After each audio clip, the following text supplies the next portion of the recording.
कि उनका विभाग है आबकारी विभाग का यदि कोई भी पदाधिकारी रहेगा, अधिकारी रहेगा, मंत्री रहेगा तो उसका असर तो पड़ेगा ही, तो कुछ भी बकेगा।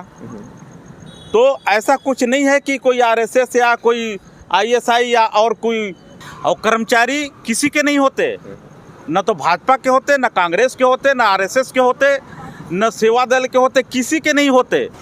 22 अगस्त 2022 एक ऐसा दिन जिस दिन छत्तीसगढ़ के सभी कार्यालय खुले तो रहेंगे, लेकिन उस कार्यालय में कर्मचारियों की संख्या कम होगी।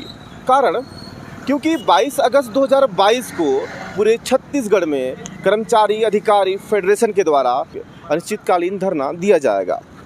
लेकिन कुछ संगठन ऐसे भी हैं जो इस आंदोलन में भाग नहीं ले रहे हैं। इन सारे विषयों पर चर्चा करने के लिए हमारे साथ हैं सुजान बिन जी और मेरा नाम दीपक है और आप द तांडव देख रहे हैं। आने वाले जो 22 तारीख को आंदोलन शुरू करने वाले हैं, तो इस आंदोलन को आप किस रूप में देखते हैं?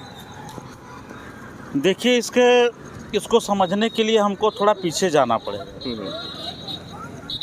तब जब ये कांग्रेस की सरकार सत्ता में नहीं आई थी, और जब सत्ता में नहीं आई थी तब ये अपने चुनाव प्रचार के दौरान, जो कि वर्तमान में हमारे जो माननीय मुख्यमंत्री जी हैं, वो तत्कालीन अध्यक्ष हुआ करते थे कांग्रेस के।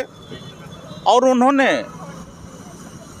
जब भी, मैं एक बात और बताना चाहूँगा कि जब भी आंदोलन चुनाव होता है तो सारे कर्मचारी संगठन जो है अपने मांगों को लेकर के आंदोलन आरंभ कर देते हैं। तो वैसे ही उस समय भी हुआ जब 2018 में कर्मचारियों का आंदोलन चल रहा था, बहुत सारे कर्मचारियों का आंदोलन चल रहा था, विभिन्न वर्गों का चल रहा था।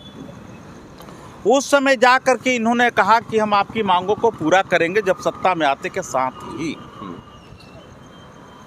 सत्ता में आए, कुछ दिनों बाद, साल डेढ़ साल बाद कोरोना के चपेट में पूरा देश आ गया, राज्य भी आ गया। इसके बाद अब 3.5 साल होने जा रहा है, हो गया है 3.5 साल। इसके बावजूद भी कर्मचारियों की समस्याओं का निराकरण नहीं हो रहा है। सबसे बड़ी बात यह है कि जो महंगाई भत्ता है, महंगाई भत्ता केंद्र के समान हमारे कर्मचारी संगठन से उनका समझौता हुआ था राज्य सरकार से कि जब भी केंद्र में महंगाई भत्ता बढ़ेगा तो हम आपका महंगाई भत्ता बढ़ाएंगे।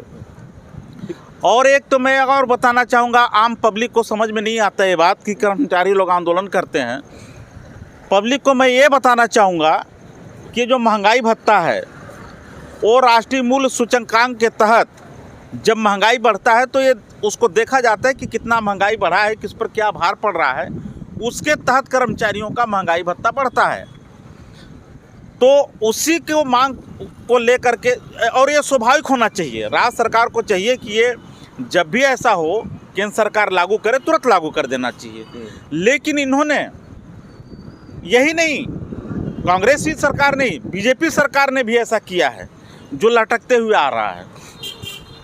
आज चूँकि 3.5 साल हो गया, आज हम चाहते हैं कि आप केंद्र के समान हमारा महंगाई भत्ता दीजिए, HR दीजिए। लेकिन सुजान जी, आज पूरे प्रदेश में कर्मचारी अधिकारी महासंघ जो एक बहुत बड़ा संगठन है, आज वो इस आंदोलन में पीछे हैं, समर्थन नहीं दे रहे हैं। इसके पीछे क्या कारण है? देखिए क्या है, कर्मचारियों का 2 बहुत बड़ा संगठन है। वैसे तो बहुत सारे पंजीकृत संगठन हैं, मेरे ख्याल से 100 से कम नहीं होंगे, लेकिन उसमें 26 मान्यता प्राप्त संगठन है। और उन 26 में 2 गुट बटे हुए हैं, एक अधिकारी कर्मचारी फेडरेशन और दूसरा अधिकारी कर्मचारी महासंघ। यहाँ पर जो आंदोलन हो रहा है फेडरेशन के आह्वान पर, इसके पहले मैं आपको बता दूं कि जो फेडरेशन है ये विगत 20 साल से कर्मचारियों को धोखा देते आ रहा था। 20 साल से, मतलब जब से बीजेपी की सरकार थी तब से ये लोग धोखा देते आ रहे थे। उसको देख करके इनके गतिविधि को महासंघ का गठन हुआ, और महासंघ में बहुत बड़े बड़े संगठन हैं, जैसे आपके मंत्रालयीन कर्मचारी संघ, आपके सचिवालयीन कर्मचारी संघ, स्वास्थ्य कर्मचारी संघ, लघु वेतन कर्मचारी संघ और कुछ और छोटे बड़े संगठन हैं, लेकिन ये मुख्य संगठन है। लेकिन इसके अलावा अगर देखें हम कुछ दिन पहले जो आंदोलन हुआ था, उस आंदोलन में खासकर शिक्षकों की बात करें हम, तो विरोध देखा गया था पेरेंट्स के द्वारा, बच्चों के द्वारा। कहीं ना कहीं इस आंदोलन से शिक्षा व्यवस्था प्रभावित हो रही है, तो इसको आप किस रूप में देख रहे हैं? देखिए, शिक्षा व्यवस्था ही नहीं प्रभावित होती, इससे हर तरह की कार्यों पर प्रभाव पड़ता है। कार्यालय यदि बंद रहेंगे तो आपके निर्माण कार्य है और कार्य है, ये सब प्रभावित करता है। विशेषकर बच्चों पर इसका जो प्रभाव है, क्योंकि बच्चे हर घर से बच्चे जाते हैं पढ़ने के लिए, तो आम पब्लिक को नहीं पता होता कि ये आंदोलन हो रहा है, किस लिए हो रहा है। आम व्यक्ति को ये लगता है कि ये शिक्षक या कर्मचारी, इनका काम है आंदोलन करना, लेकिन सच पूछिए तो इसके दोषी जो है सरकार है। यदि सरकार समय पर इनकी समस्याओं का निराकरण करता तो आंदोलन करने की आवश्यकता ही नहीं पड़ती।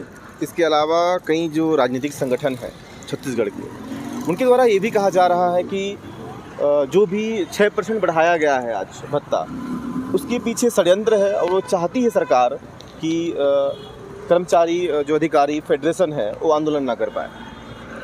देखिए, ऐसा कुछ षड्यंत्र नहीं है। अब चूँकि 2 गुट है और कहीं भी गुटबाजी होती है तो हर गुट जो है अपना चाहता अपने अस्तित्व को या अपने उसको दिखाने के लिए, अपने शक्ति को प्रदर्शन करने के लिए ये है।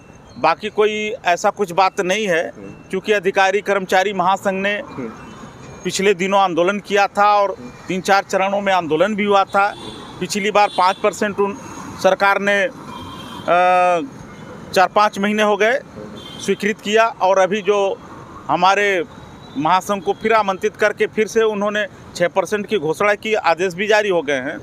तो इसमें कोई षड्यंत्र वगैरह नहीं है। सुजान जी, कांग्रेस के वरिष्ठ नेता कवासी लखमा जी का बयान भी सामने आया कि जो आंदोलन होने वाले हैं 22 तारीख को, उसके पीछे आरएसएस का हाथ है।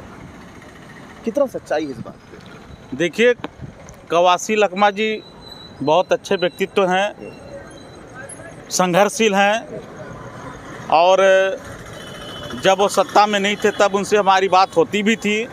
सुकमा के रहने वाले हैं, कई बिंदुओं पर चर्चाएं भी हुआ करती थी, लेकिन असर तो पड़ता है क्योंकि उनका विभाग है आबकारी विभाग। आबकारी विभाग का यदि कोई भी पदाधिकारी रहेगा, अधिकारी रहेगा, मंत्री रहेगा, तो उसका असर तो पड़ेगा ही, तो कुछ भी बकेगा।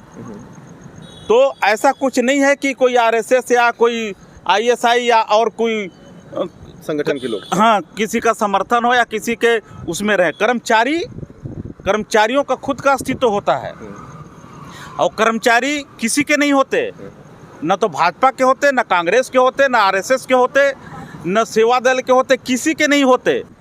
देखिए, हमने पहले आपको बताया कि जो महासंघ है, जो फेडरेशन को छोड़ करके महासंघ का निर्माण हुआ है, इन्होंने आंदोलन चालू किया था और उसकी सफलताएं भी मिली। उसी के बदौलत 11% महंगाई भत्ता मिल चुका है। आज 28% महंगाई भत्ता सरकार ने स्वीकृत कर दिया है।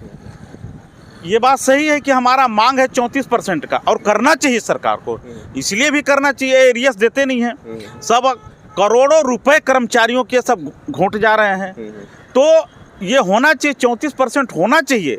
लेकिन जो महासंघ है, इसने पहले आंदोलन किया और उसने सफलता हासिल की। आज जो लोग आंदोलन कर रहे हैं, वो इनको देखी देखा अपने अस्तित्व को बचाए रखने के लिए आंदोलन कर रहे हैं, ताकि इनका अस्तित्व, फेडरेशन का अस्तित्व कायम रहे, बचा रहे, या दिखाएं कि हम कर्मचारी हित के लिए लड़ाई लड़ रहे हैं। अन्यथा आने वाले दिनों में ये अस्तित्व विहीन हो जाएंगे, इनका कोई बात नहीं सुनेगा।